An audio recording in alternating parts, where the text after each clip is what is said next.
Welcome everybody. This webinar is part of AAMC Professional Development Series. And next webinar will be crowdfunding exhibitions. That's going to happen in 15 November.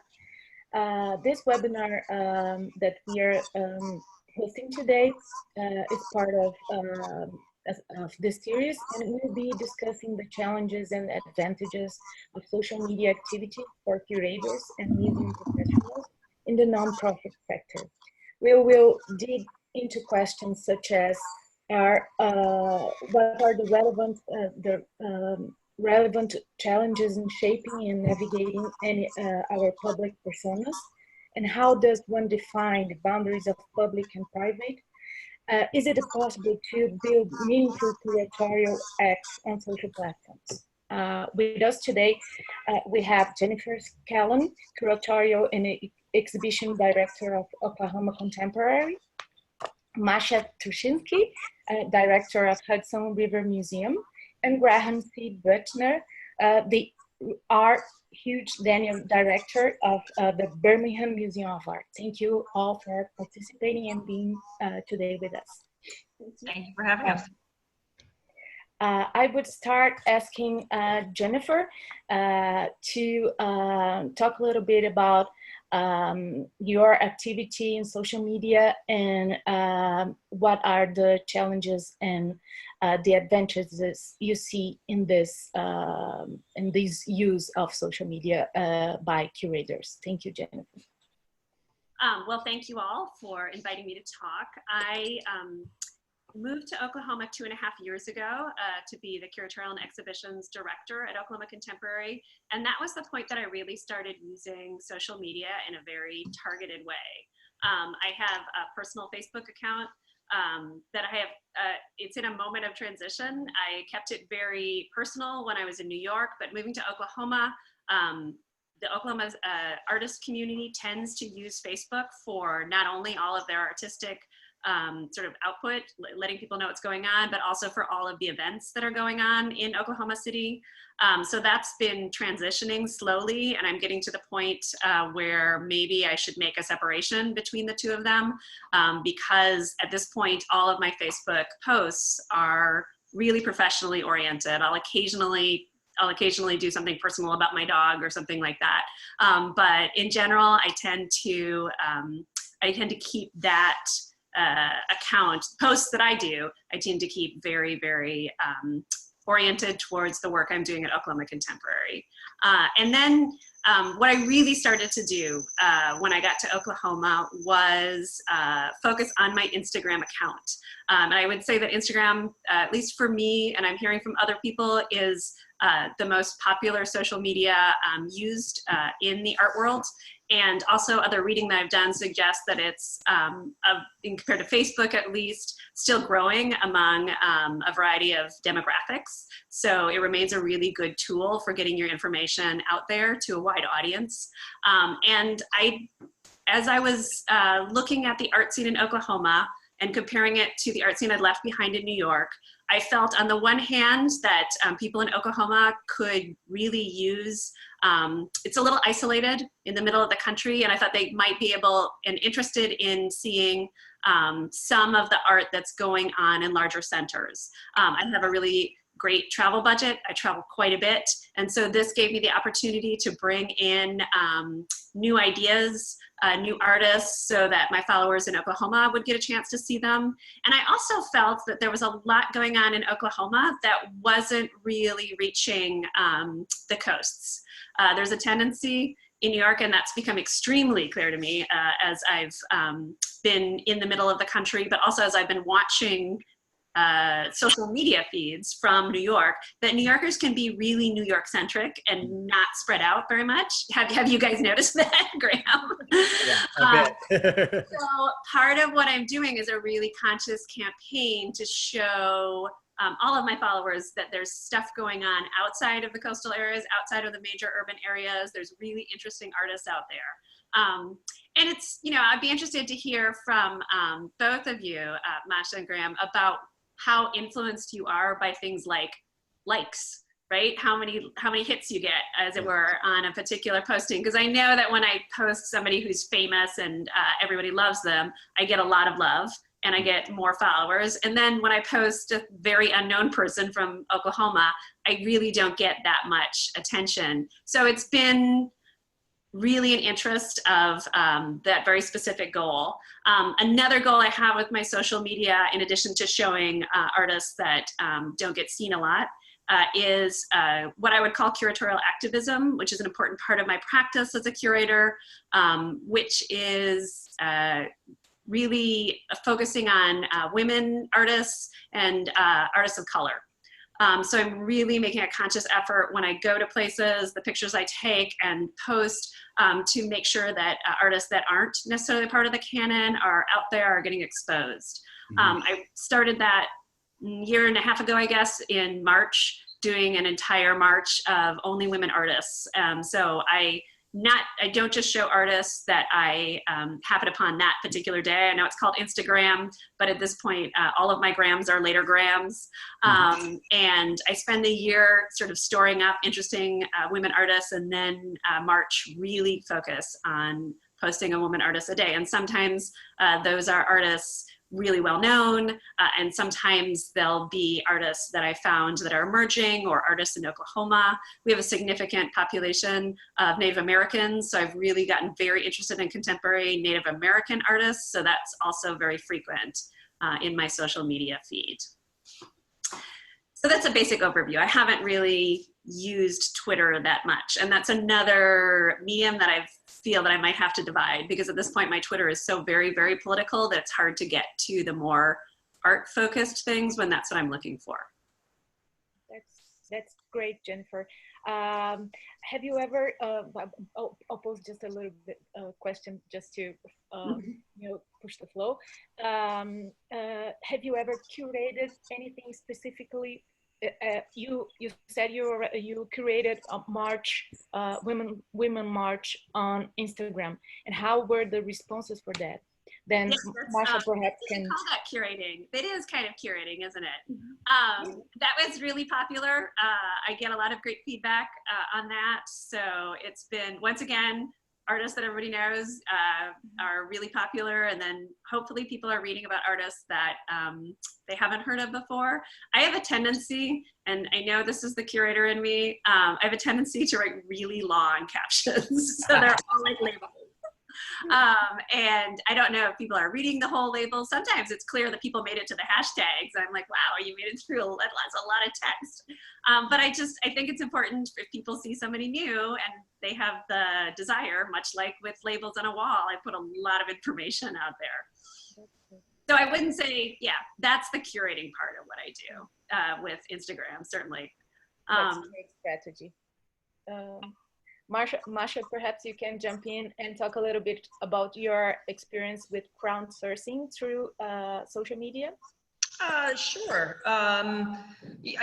Before coming to the Hudson River Museum, I had been at the Met and I was in the digital department. And so we did a lot of that type of work. And in fact, because being in those kind of departments meant that you were always in conferences where it was assumed that you were on some type of channel, because that's where a lot of the side conversations were happening. And you would ask ideas like, what do you think we should do about this? Or try to seek solutions to problems with a particular hashtag and throw it out there to the world. I'm having this particular issue. Who knows someone who can help me fix it, or who has a tool that might be good for producing something. Right now at the Hudson River Museum, we're in the middle of an interesting project in that we are just outside of New York City. In fact, we actually border New York City. And at the same time, the city of Yonkers has a very rich history of its own. And so we're working with a new Crest Fellow for the year. And one of the projects that we're working on is to actively increase the diversity of the collection and holdings and tell a more complete story about the history of the city. And so what we're finding so far is that we can post certain types of questions on different channels on social media and start to put something out there and elicit responses from people who may not actually have come through the doors yet. And we can ask, you know, what would you like to see, or can anyone name this place, or There's just endless possibilities that and so we're testing different things. As one very simple example on social media, we posted a historic photo of our Glenview mansion, which is the historic home component of the museum, with a school bus in front of it, and asked everyone, do you remember your kindergarten teacher? And we were flooded with responses from people who have not been in the museum in many years. They have moved, they were coming back, and to see the pictures that they started to post was really exciting. They found pictures of their teacher and were telling stories. And what happens is you start to hear more and more about the history of the city through those kind of communications. So that is just one very simple example of a way that we're using crowdsourcing to gain information about the history of the city. Can you talk a little bit and how the museum engages through social media issues of the city and broadly the relationship with the citizens and the public that go, that don't go to museums? You talked a little bit about this. It can develop this. Well, I'd love to hear how other panelists, what other panelists do, and anyone else who's joined the conference, and how their own museums are doing this. I think that the different platforms help the institution cultivate different facets of the personality of the institution. So, for example, I follow Twitter, especially during conferences. I'm following the events of the day, for example, right? And I'm watching certain hashtags, and I like understanding what's trending there. Whereas I look at Instagram because it's so visually driven, I often find new artists that I want to know about and follow, and I check their hashtag and I get news about them there.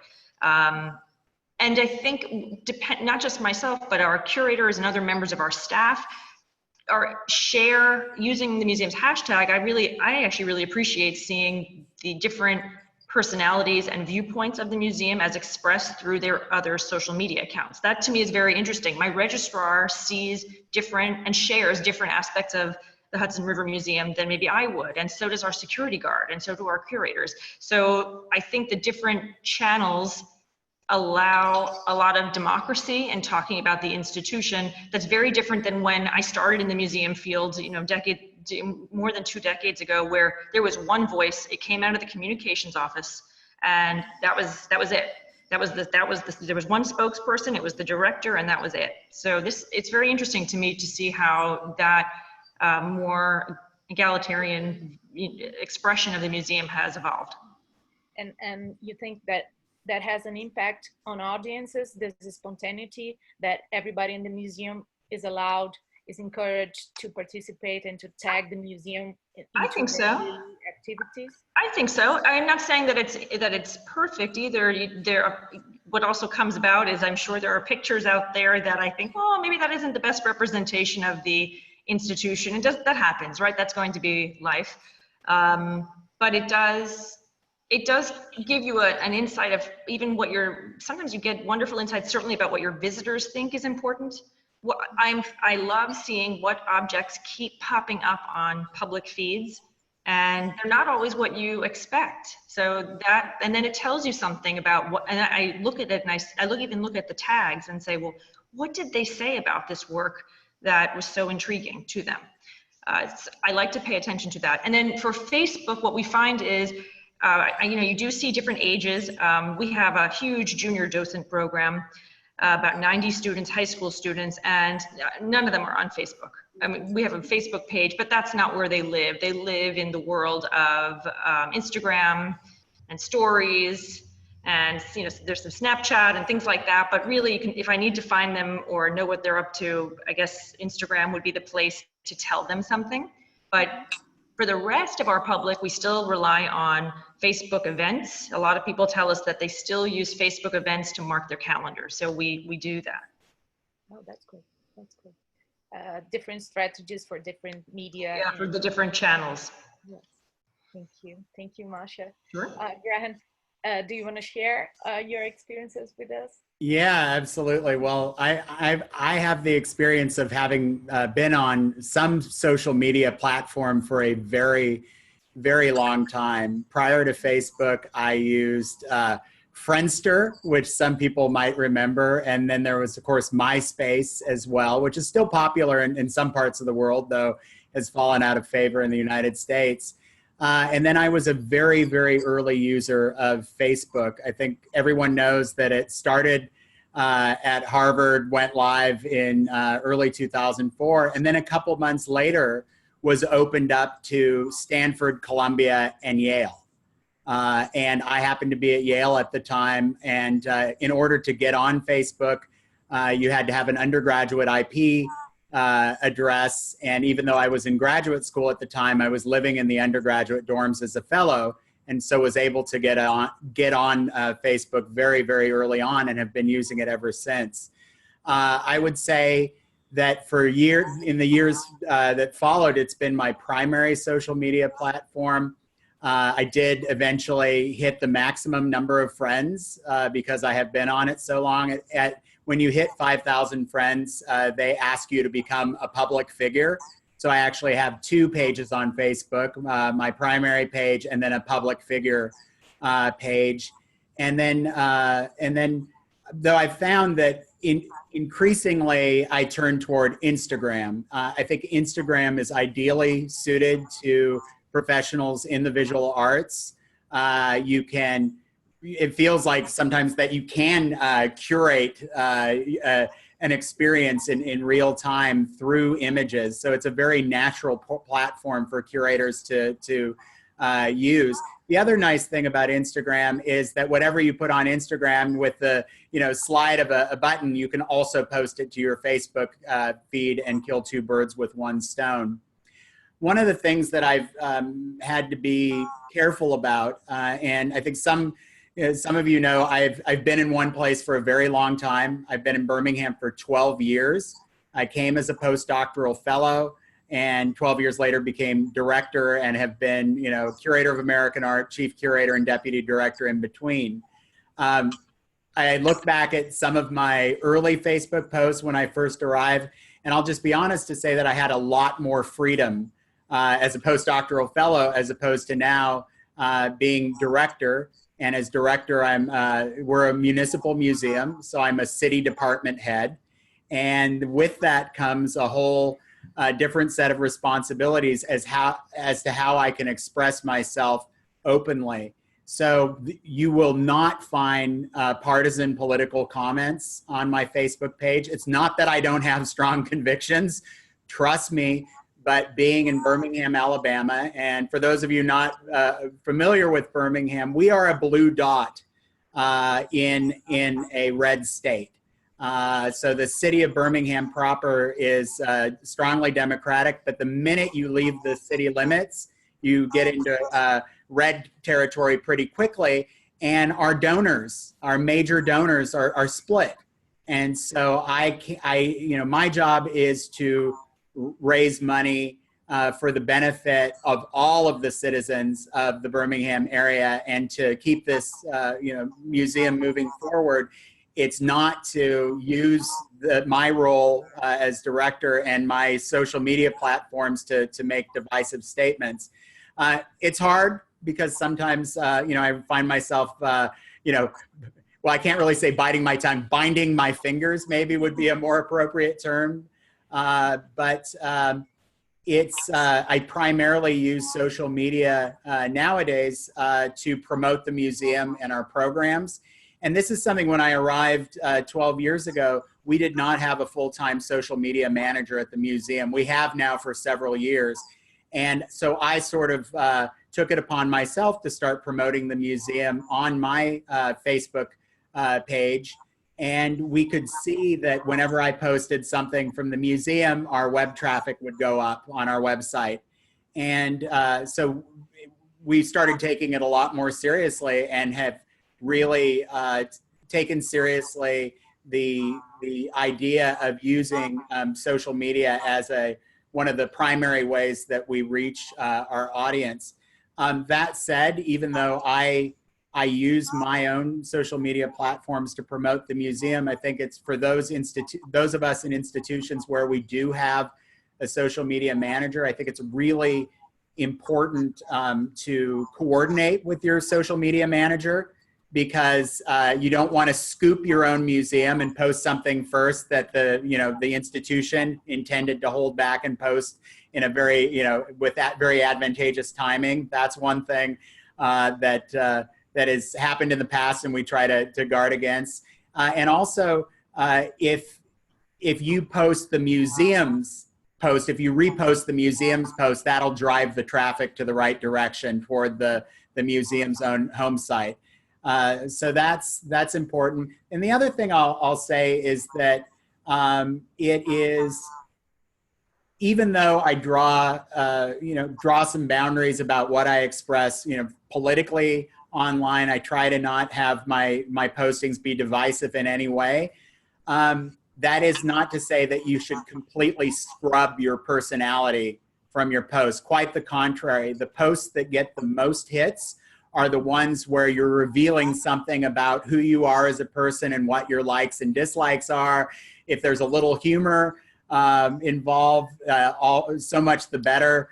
And also when people respond to great images, which we all, that's good for us as curators and museum professionals. People respond to great images and people respond to color. And so accordingly, one of my hashtags is 50 Shades of Graham.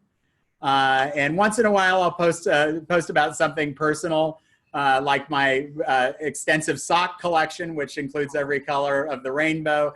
But it's usually something aesthetic and in the visual realm. And so that's maybe the one kind of exception I have to drawing this boundary, is to give a little glimpse into who I am as a person and what excites me, which is color. Jennifer and Masha already told us about how they use social media as a research tool in a way. Can you share some of those experiences that you had? Yeah, absolutely. I love crowdsourcing information. And for example, we had a portrait come into the museum's collection by a Birmingham artist painted in the 1930s. And it was of an African-American subject.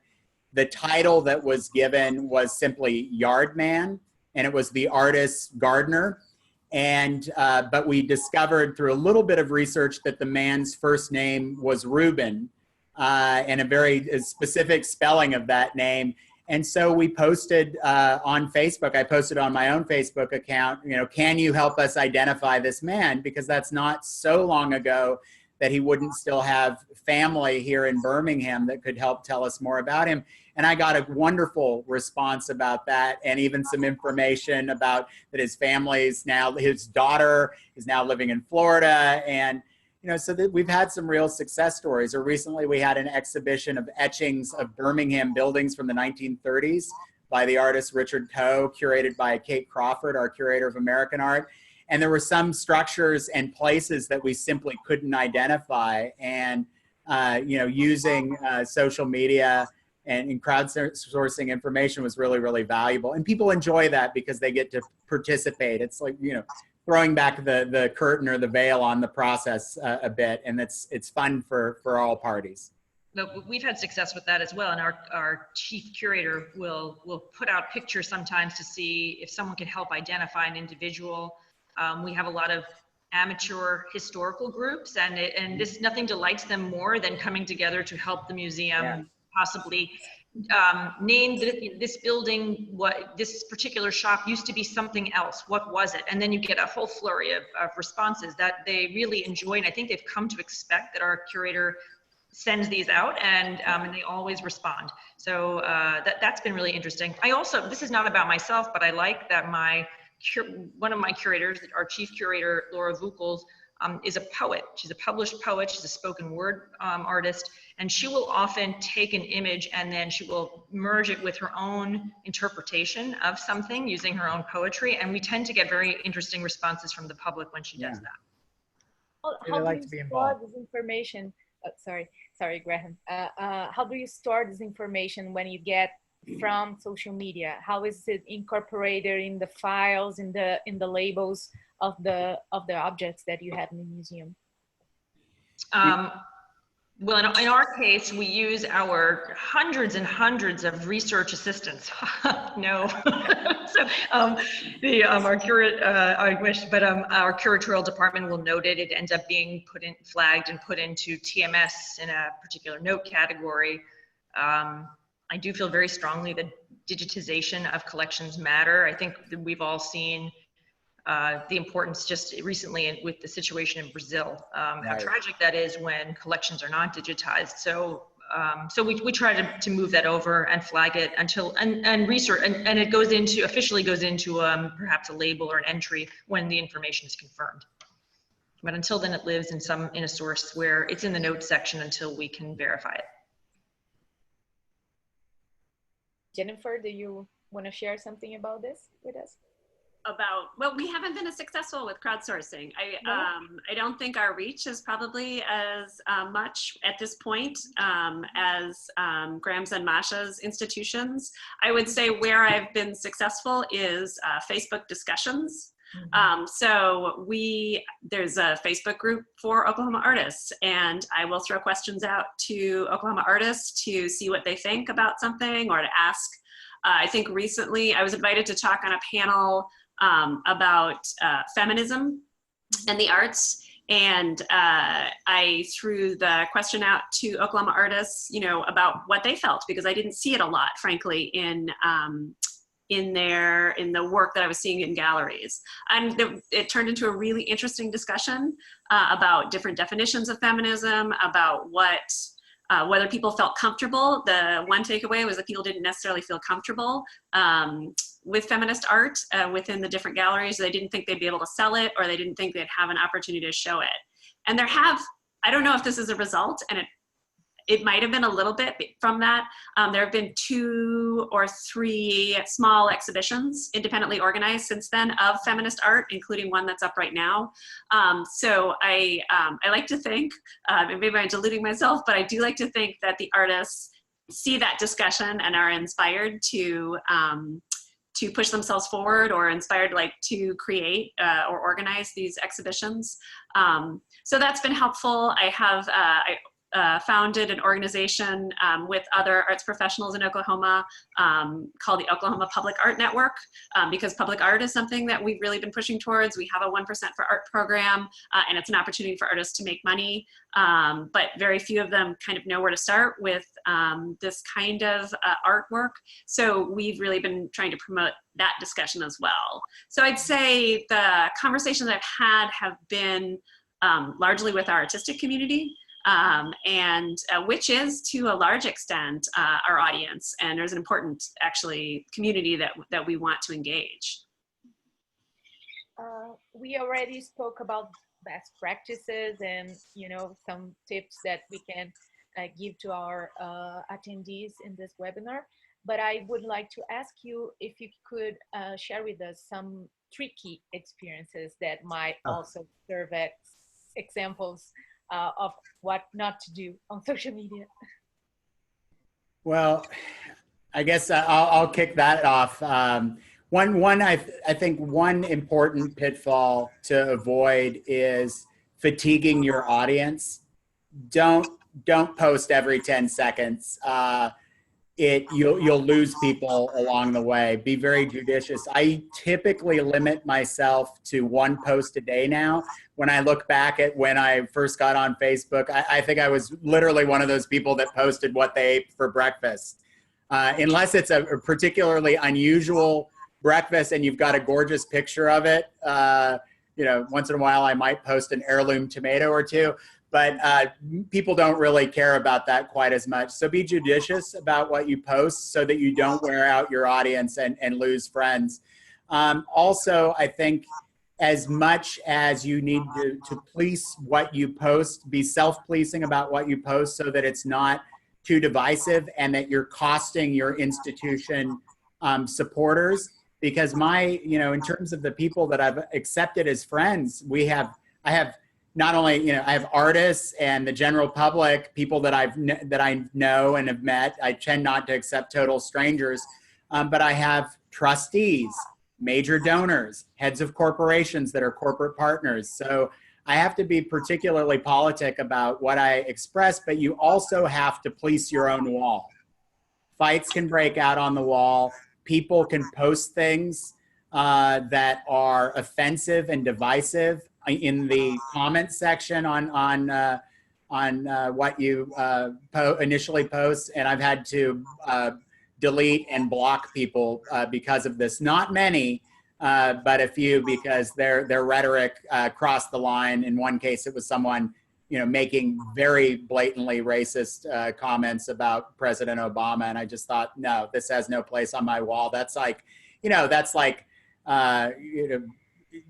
you know, doing your business in someone's front yard, as far as I'm concerned. Masha or Jennifer? Well, in terms of policing, my accounts are, I know everybody on my accounts. So my Instagram is a private account, which doesn't mean that if someone, you know, sends me a may I follow you and I know who they are, then it is highly likely that I will say yes. I just don't do, I prefer right now not to do too many strangers. I also, maybe part of it is that I have a family, I have kids, and while I don't go crazy putting actually a lot of pictures of my children, I probably, if I went back, I could find one or two. I'm careful about that aspect of my life, and that privacy part matters. I am interested, Graham, in how you are separating the two. I don't have, for example, trustees on my Facebook page because my Facebook page is really for friends and for people I know. My LinkedIn page is, and I know it's another aspect of social media, but it is somewhere where I post professional things. I often say I do not need to know anyone's birthday on LinkedIn. I don't think that is a professional announcement. You can keep it on your friend page. You can do that. You know, you can put it on somewhere else. But I do use it to put the best view of the museum forward. You know, a lot of my posts probably are, I'm pleased to share, I'm honored. But I also try to keep it genuine. I don't share every single thing because the museum has its own site. So I really selectively, to Graham's point, I don't want to fatigue people. So I really think about what's really going to matter to the people who follow me or whom I follow. And in terms of kind of editing and curating feeds, I do feel strongly that it's better not to post something than to post a terrible picture. You know, there's too many other opportunities to get it right. And later Graham is a great hashtag. Wait till you get a beautiful shot. You don't need that one in that moment, etc. Right. So I think when I came, we did have to have some conversations about that. Before I got to the museum, the social media feed was used very differently. And I think also we are much more active in telling people about who we are as opposed to assuming they know. And I came from a massive institution that still believed it had to communicate out all the time. And so why wouldn't my museum, with a very different scope and scale, why wouldn't we have to talk and let people know? It's hard. You have to cut through a lot of noise. A lot of institutions use social media, especially when your advertising budgets for print and other type and digital is limited. A lot of people and organizations are using social media to get the word out. And of course we do use it and target ads. That's something that we are successful with, and we tweak it. If something is not working with a particular audience, I'm all for pausing it, changing the target audience or pulling the money and doing something else. You can learn as much about the things that sink like a stone as you can the things that do really well. I'm curious if I can ask Masha and Graham, are you using stories at all or Snapchat? I don't. So the manager of our youth programs does use Snapchat, and so does our HRM contemporaries who are in their 20s and 30s. When we have a big party, they will do a filter for Snapchat. And I just am not on it. I can only take so many platforms. I just don't have any time in my life to worry about Snapchat. But I trust them to do it. They know my feelings about it and what to do, but we let them do their thing, and the right managers oversee that, so I don't get involved. But there was another, wait, I want to ask, you had another question that was related to, I'm sorry, I forgot the other thread of what you asked. Me? Yeah. Snapchat or stories. Stories. Yeah, stories. I do not use Facebook stories, and I kind of laugh when I see so-and-so posted a Facebook story because I never look at it, but I do look at Instagram stories. Mm-hmm. Why? I think there's something fun about just, it's kind of like as it happens, it feels very of the moment, and then it's gone, and that's okay. Whereas I think with Facebook, I don't think people are looking for it in the of the moment. So I find that the Instagram stories is redundant if you already use Instagram. Sorry, I hope I said that right. I think Facebook stories is redundant if you're using Instagram stories. I do believe that too. We have questions from our audience, and Heather Coyle is asking if do you clear R&R or ask artists for permission to post works you use in your personal accounts? And what if you're tagging from your museum about rights?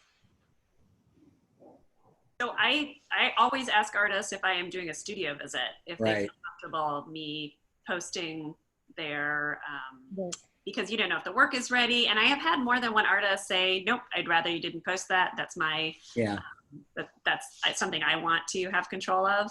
But I figure once it's out in the public, if it's in an institution, if it's in a gallery, if it's public art, then I always say who it is. 99% of the time, I'll say who it is, but I don't feel I need permission to show that work if it's already out in the sort of public realm. Yeah, I feel the same way, that if it's an image that I've taken in a space that is clearly a private space, an artist's studio, a collector's home, I only post if I have express permission of the person who's hosted me. Otherwise, if it's an image that I take in a public space where photography is allowed by the general public, in our own galleries here, I post but again, always make a point of identifying what I'm, probably with few exceptions, what I'm looking at, because I think that's part of the reason we post, is that people are curious, what's in your collection? What are you looking at? What have you seen lately that's interesting? And so if you don't give them that information, something seems missing. I agree. And also that I feel that that's part of my job, is to amplify the power of the artist's work. And so I want to tell everyone their name and the name of the work. And it really depends. Sometimes I do something very spare, and it's just the title of the work. And but other times I'll have a comment, like if it's the other day we had a torrential rainstorm. It would not, we have a beautiful picture in the galleries that is a particular Hudson River School painting that is the embodiment of a rainstorm. So we put that through, and I think that connects people to something very temporal, a horrible rainstorm with a work in our collection, and that's quite fun. I feel like that's something I can be spontaneous about every once in a while, and I think I have found that the people who follow me appreciate that. There is one other area. It occurs to me that there's a potential pitfall, and it's not quite a permissions area, but this actually came up because we have all of these curatorial support groups that travel all over the country, where the curators are with our patrons and sometimes with a development officer in tow. And we had a group that was out in Los Angeles, and they were posting images in real time and identifying, tagging the patrons. I was like, great, you've just told all of Birmingham that all of these people aren't at home and just go rob their houses.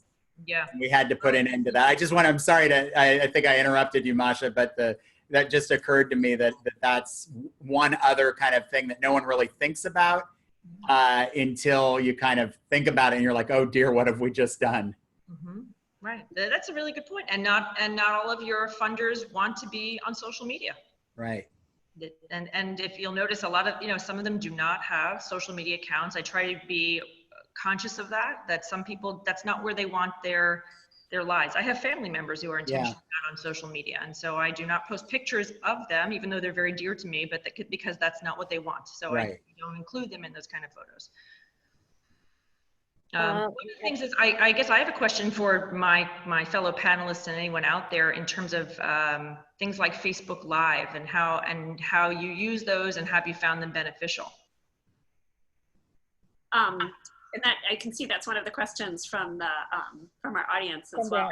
Yes. We do it quite a bit in Oklahoma City for lectures. We do it both at our institution and other arts organizations do it, so that you can go in and see lectures that you can't particularly, that you can't attend for whatever reason. And so it serves as a sort of live stream for people who can't actually make it to the location, and it also serves as a record. I don't know how long it lasts, but so we've been very successful. Particularly, we do a Facebook Live social media tour of each exhibition before it opens to the public, and those have been really, really popular. So it's been a good tool for us to use that, though the quality is not always fantastic, and you have to have someone who is, you have to have either a good setup, or if somebody's following you around with a phone, you need to have them not just focus on you, but focus on the artwork that you're talking about. So it requires a little bit of expertise, but it's been really successful for us. We find we get hundreds and hundreds of people watching at least part of it. Oh, that's great. Which is, I mean, in a very small community. So for us, that's huge. We tend to use it for press conferences. As one example, and I think that really helps because we don't feel the need that our press conferences don't have to be so exclusive to not be putting it out live at the same time. So that's one way we use it. Very practical, and it does get the word out, of course, to people who are also not journalists. But I think that's fine. That's for me, that's a completely healthy trade-off to let them in. Our audience, like a lot of audiences, loves behind the scenes.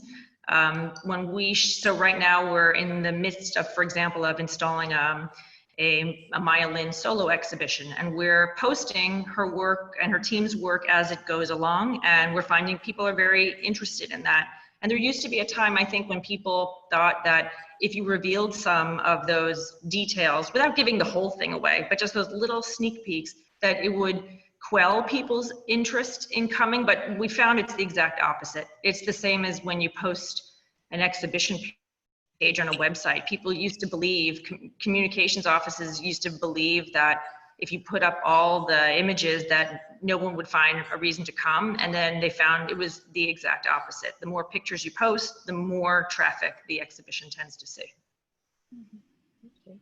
Another practical question from our audience, Amy Fox is asking, does your museum capture and repost or share public social media comments on other platforms? And if we have any specific examples to share? I've got one example, something we just started doing this year. We actually turn the digital into analog, and we capture posts, images of them, and we publish them in our quarterly museum magazine on the back page. And it's kind of shows what people are saying about the museum and the experiences they're having. And so that's a dedicated feature now. But then also for a long time, we've discovered as many good photographers as we have working at and for the museum, sometimes our public will capture an amazing image of an event or a moment at the museum. And so we've reached out to them and asked for permission to utilize that image both digitally and in print form. You don't just repost on Instagram, for example? Sometimes we do that as well. I mean, sometimes we just, simply repost if there's something exciting.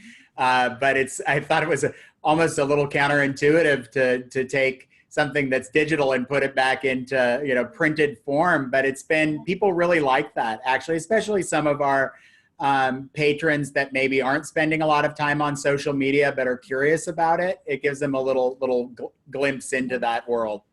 We did, we had a landscape exhibition, let's say last fall, and we invited, and it had to do with the whole Hudson River Valley. And so we did a public call that said, send us your favorite picture of the Hudson River Valley and why.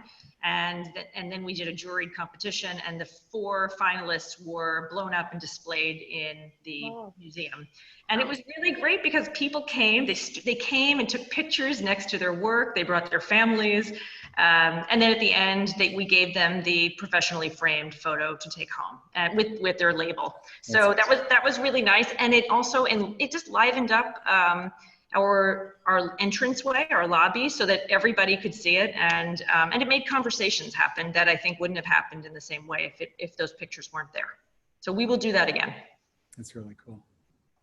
It was a lot of staff time, though. I will say that it was to weed through all the pictures, and there were, as you mentioned, Graham, there are a lot of very talented photographers out there. People are very good, and so it actually was kind of tough to make the choices. And so I would say it's not a light endeavor. You think it's going to be so easy. All we have to do is host a photo contest, but your staff has to actually then do all of this selection and framing and everything else. So the famous words in museums of, it's just, we're just going to do is usually fraught with many more steps and bureaucracy than the first meeting implies.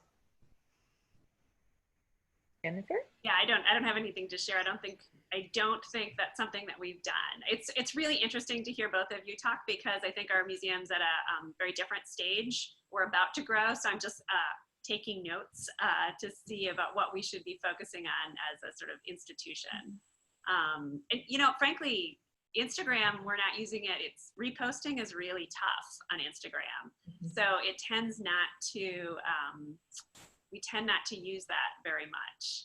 We will sometimes repost Facebook, which is much, much easier to do. We'll do other people talking about us on Facebook, but I don't think we've necessarily exploited that particular sort of like feedback from our visitors aspect of social media.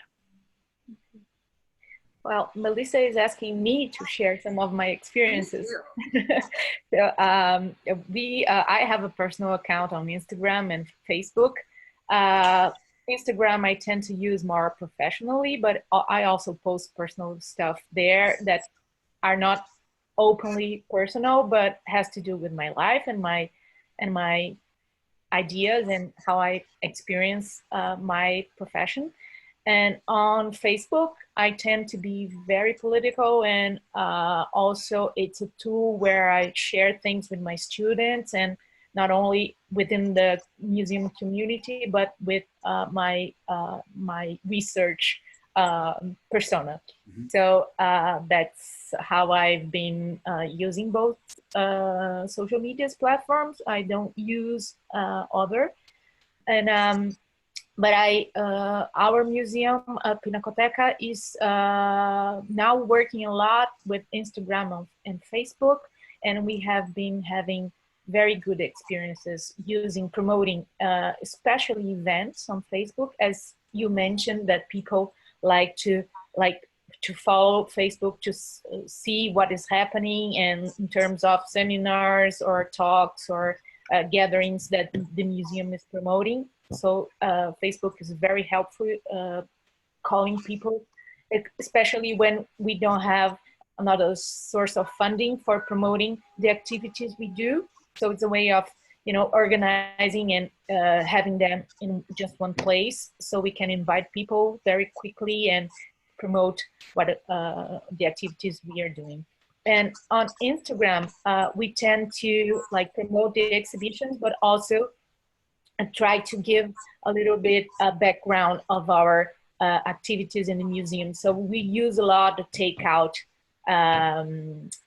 tool, like when you give the institutional Instagram for one of the professionals working within the museum. So this person, she or he, can show a little bit of her daily or his daily activities in the museum.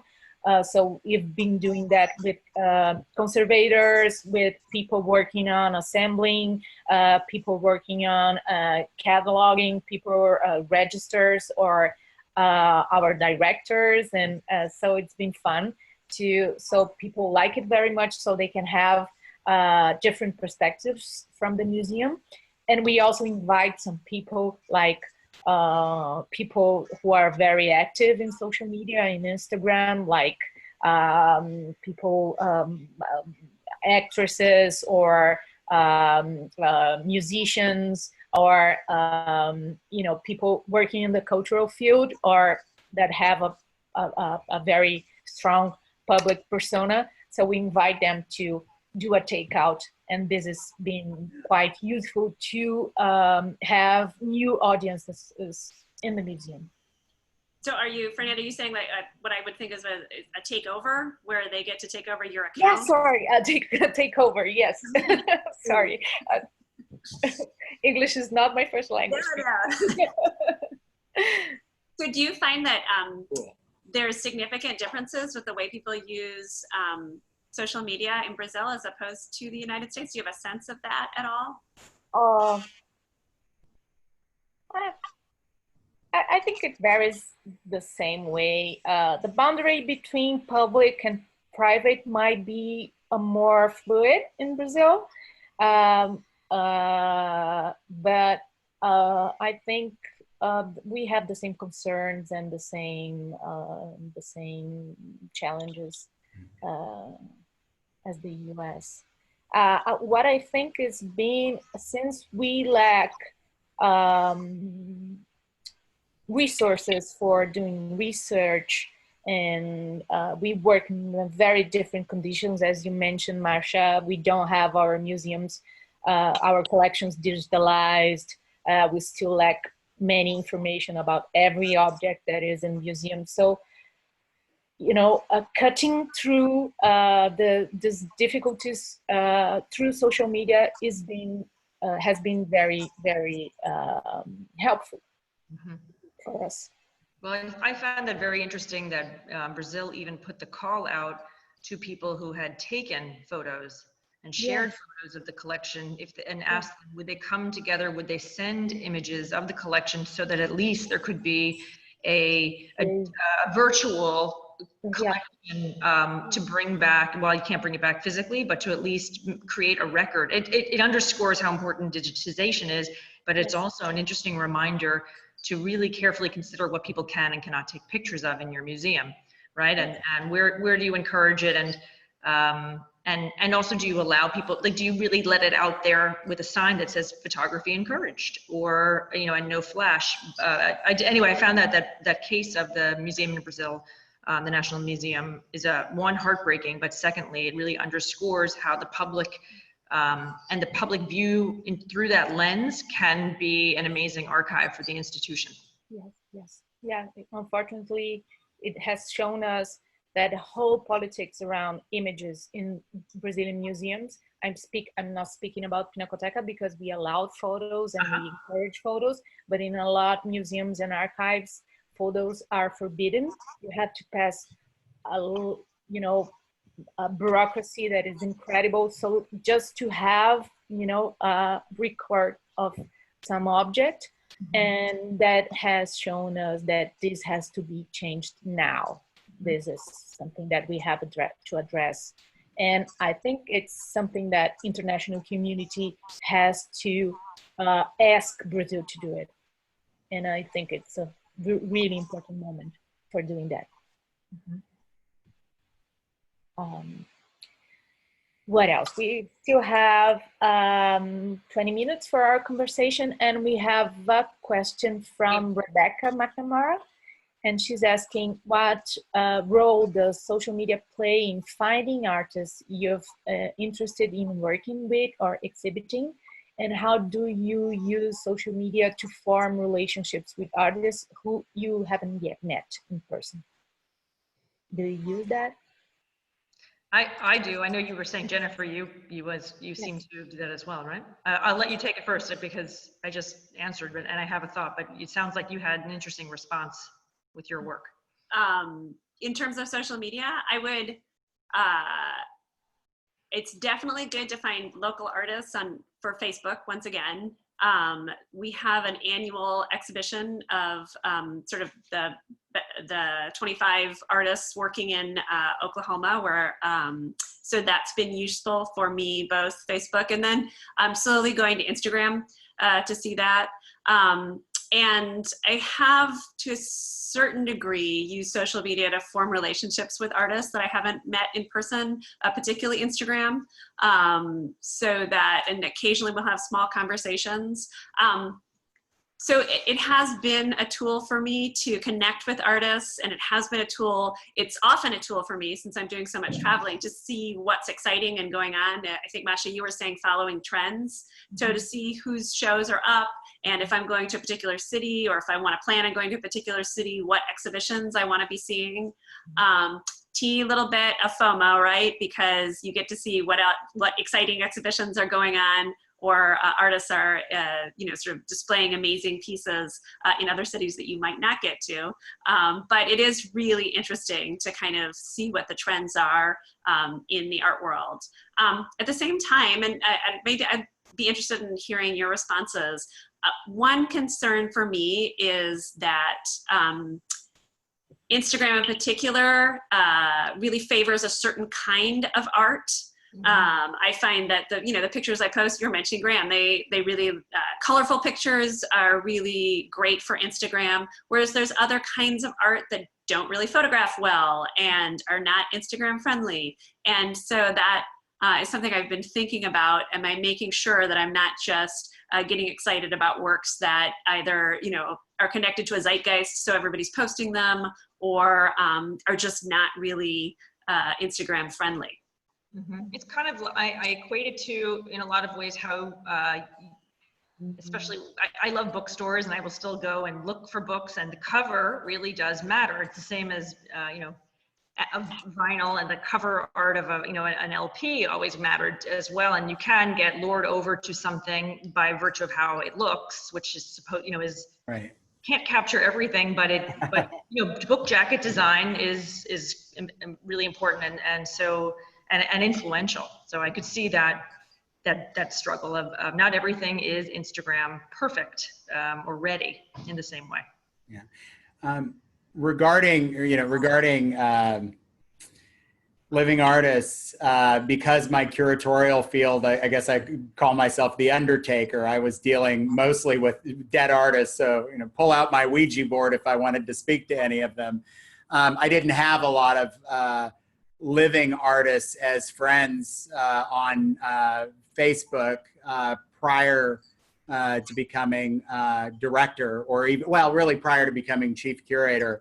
The artists friends who were on there were either local artists here in Birmingham that I was socially friendly with, or people who were at Yale School of Art when I was in graduate school or undergraduate. So it was, when I became, I think, director, the floodgates opened a little bit, and I started getting a lot of requests, friend requests, and then follows from artists that I've never heard of on from all corners of the globe, particularly on Instagram. People following and then sending a message asking me to critique their work, which is on one hand an honor. On the other hand, it's not really my primary role. Having been a curator myself, I really believe in empowering curators, and I want our curators to have the primary interface with artists, and to bring the living artists to the table that they're most passionate and engaged with. That's not to say I don't have an opinion or won't have an opinion and don't love meeting artists and collecting their work myself personally. I do, but I think I'm a little, I'm maybe a little protective of that space, both for my time and also for the sake of empowering our curatorial team. Important. Thank you, Graham. We have a question from Giancarlo Fernandez. And he's asking how your institutions are using Instagram highlights. I literally had to check because I had no idea, and we are not, in fact, using Instagram highlights yet. So it's, I guess. I don't think we are either. Are you, Masha? Yeah, we do just different stories and highlights, and I think you see it during events. We like, it's fun for events, and as I mentioned, works in progress that gives people an insight into behind the scenes, opportunities for behind the scenes and things that are fleeting. So that's why I think an event, a party that's only so many hours, is a really great example of a way to use it. Amy Fox. And then people know that if the highlights are there, we'll hashtag that highlight, and then it might be a series. So we have a fun seasonal party, a relatively new one called HRM After Dark. So we'll keep a highlight, and then when we're promoting the next one, at least it's up there on the deck, and you can see what happened at the last one. I have a question. Do you create new hashtags for each exhibition? Yeah. Yep. Yes. Yeah. With the artist's name or the theme. Especially if you're dealing with a solo artist. We create a show hashtag if it's a group show, and we create an artist hashtag if it's a solo exhibition. And then you use both the museum's hashtag and the artist or the title show. Yeah, and you have to be careful, I think, of hashtag fatigue. That's another thing that's really important. Because everything should not be at hashtag hashtag. So I think that's something that has changed, that's evolved over time. Sometimes the less is more. It does work, and trying to find that balance between being informative and being a dry label. And Amy has another question. Has actually two questions, but I'm doing the last question because I think I disconnected. How do you use humor? And she's asking about your thoughts about using memes for professional or public audiences. And I would include humorous hashtags also that people tend to use. I think memes can be fun. It has to be the right meme. I actually put together a meme. I put it together more for myself, and then I decided, I don't know if I want to post it. It was about, bad things happen when curators don't follow the rules. And I used a screenshot from Black Panther where the curator is in the museum with her full coffee mug, and then she's killed when they steal the artifact. And I was like, yeah, no curator would have a full coffee mug in the gallery. I was like, what is this? But I was like, I think I made it, and then I refrained from posting it because I was like, I don't really want this to be misunderstood in any way. So it was enough for my own sense of humor just to create it and show it to a few people, few friends privately. It didn't need to make it to prime time. But once in a while, I'll post a meme if it's really really spot on. There's one website that sends out tons of memes for museum professionals, which are usually really spot on, but it's more insider humor. And so you might lose some of your, if you're friends with, patrons, but all of your curatorial colleagues that you're friends with will totally get it, and registrars and preparators too. And which one is that, Graham? What's the name? I can't, it's something like when you work in a museum or something. I forget the name. It's been a long time since I've looked at the site, but a former colleague here who's now at the Asheville Museum of Art shared it with me. We'll have to find that and post it, but it was great. I'd like to point out an institution. It's not my institution, but a fellow institution here in Oklahoma, the Philbrook, does a really, really good job with their Instagram feed. It's really my favorite of the museum Instagram feeds. So I'd recommend to our audience to check it out. And they use, whoever is doing it, they use humor all the time in a really nice way to highlight their attractions. They have a beautiful garden and they have cats in the garden, and so they are going to they show the cats doing funny things all the time. They're just really a nice touch. They manage to sort of balance the that line between remaining a public institution but also having a really kind of tongue-in-cheek personality about the artwork. I think, you know, Masha, you were saying the pouring rain example of a painting. They frequently do that. Those kinds of things. There was a fairly actually risque one where they would do close-ups of certain statues that might be naked and you really couldn't tell what that was. I think they got one pulled down from Instagram. It looked like it was something that when they showed the full picture, it was not. So they've actually, you know, pushed the boundaries a little bit in a relatively conservative state like Oklahoma. But it's, I think what they've done is they've created a personality for their Instagram feed. And I think that's one way you use humor. It's just always tricky because, you know, my sense of humor may be very, and I'm sure it is, very, very different from a large audience. I have people that follow me that, you know, come from different cultures. I have people that follow me that, that just don't find the same things funny that I do. So it's a tricky line to draw. What you will post is funny and what you won't. But I think if you're using it well, successfully, then you manage to create that kind of personality that makes the museum seem really accessible and makes people want to see what's going on with the institution. I agree. I follow the Phil Brooks Instagram as well. I like it. And I also have to recognize that my personal feed and the museum's feed are not going to overlap 100%. So you know, I will never post a cat photo. I don't like, you know, I really don't care about cat videos or cat. Don't say that on Instagram, Masha. That's don't say that on Instagram. She's gonna be like. It's funny. That will never lure me in, but I understand and I see and I can witness the power, the lure of it. So I also have to recognize sometimes your staff, in my case, my staff and I won't necessarily think that the same things are funny, or in the case of the person who's doing the bulk of our social, you know, she's trying to be really mindful of representing the museum to the many facets of people who follow us, and that's not an easy job.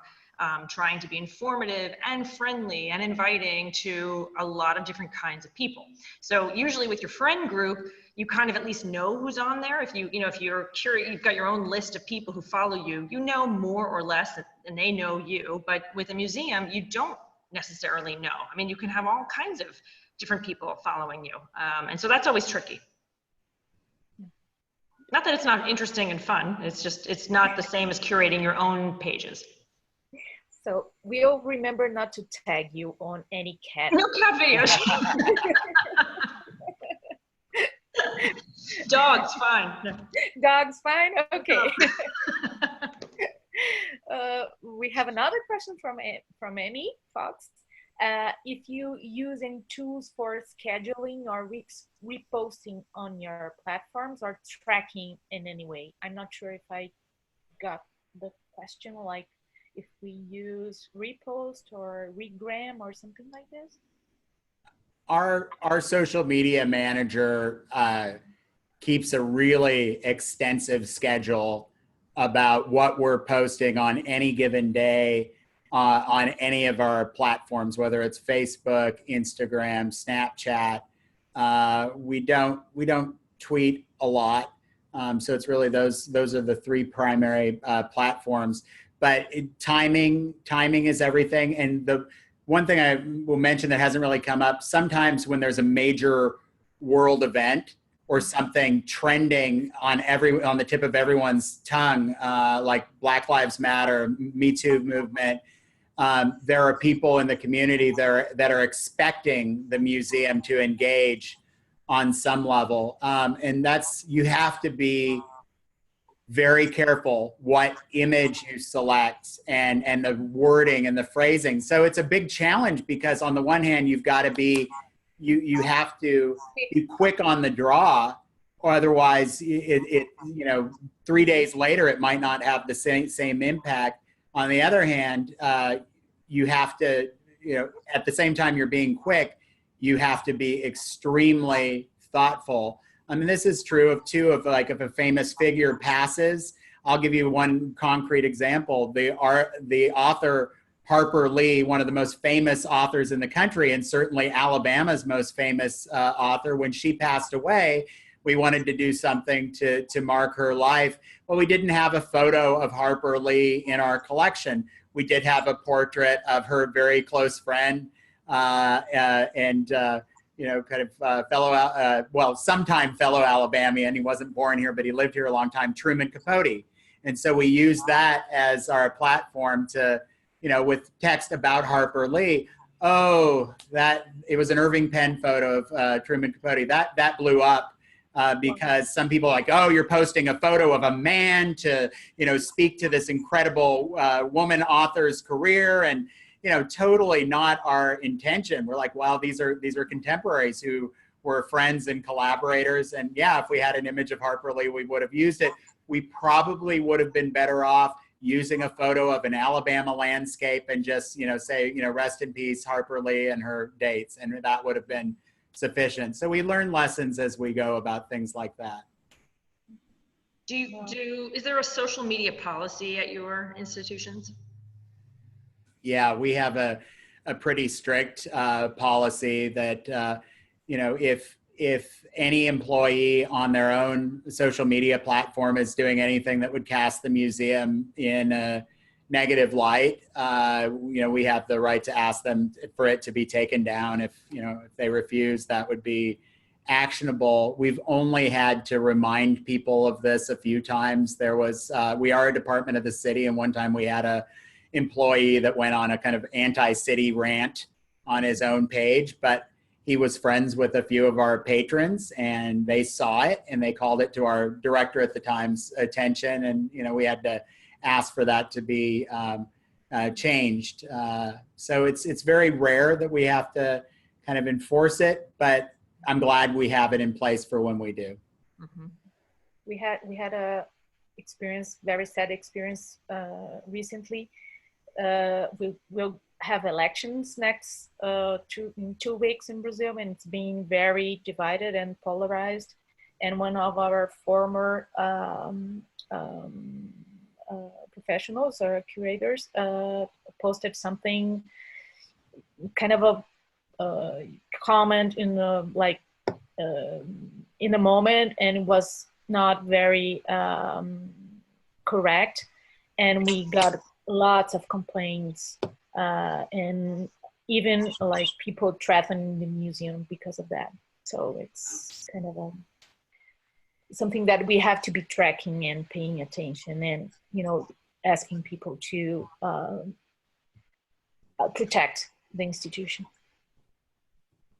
One thing that we didn't bring up before, but it's a way that we have used social media to benefit more than ourselves, extend beyond ourselves, is we have partnered with other museums. Mm-hmm. And we've done either takeovers or swaps where we agree to promote each other's exhibitions or collections. Mm-hmm. And what I find is that it's really a nice collegial thing to do, especially if the posts are germane to each other's collections. It's a really nice way to highlight another cultural resource that your public would probably appreciate. And what we found is that it benefits everyone. And as just one example, the Hudson River Museum and the Frick last year, when their Turner exhibition was up, they were talking about the Thames, and we're on the Hudson, and they reached out and said, what do you think, to our social media manager, because we are we have other connections with the Frick in terms of our upper tier members can go to the Frick for free and vice versa. So they said, what do you think about doing something where we highlight the Hudson River and the Hudson River School, and would you do something on Turner? And so we did, and both institutions looked at our analytics, and we could see that we had really strong impact in our institutions when we did that. So we will absolutely do that again. I think it's a fun way to be collegial and learn something about another collection or another institution while not spending one dime, which is great. So this is something where museums say, oh, that's not in our budget. Your communications person will say, can we afford to do this print ad or this video? But there's no financial cost to being generous to one of your colleagues like that. I love that idea. We have not done that, but I think for us, a logical fit. Our nickname is the Pittsburgh of the South. So Carnegie, we're coming for you. That's great. That's great. We do that quite a bit. We reach out to all the other organizations. The goal is, and I think our communications manager has been a leader in that, to just be like, if there's a great news story that highlights an exhibition, we promote it. So that we're like, yay, Oklahoma City Museum of Art has this great thing. You should check it out. I think that's been important for us to create community, which is, what social media is for. So our communications director has just done a great job of being a leader and creating community in Oklahoma City and Oklahoma in general, so that we can all sort of remember, we're all in this together. We're trying to create excitement about art in different ways together. So. And I don't think that people think of cultural experiences in isolation. And I think it only benefits all of us to be reminded of all the possibilities. And that, of course, no one is going to go to just your museum exclusively all the time. They want to know that there are really great and vibrant things to do in their region or community. And so why not tell someone else, here's another great thing to do while you're in this area? I think it's a really fun way to remind people of all the options, and that they're going to see something, get another perspective, and be even more interesting and better informed when they come to your museum. So I think we have great remarks from you, like closing remarks, and we've approached our end time. I wish to thank you all, Jennifer, Masha, and Graham, for participating in this webinar. And I would like to remind the audiences that our next seminar will be on November 15, and we are going to be discussing crowdfunding. So thank you, everybody. And Thanks, Fernanda. Thanks for having us. bye. Bye.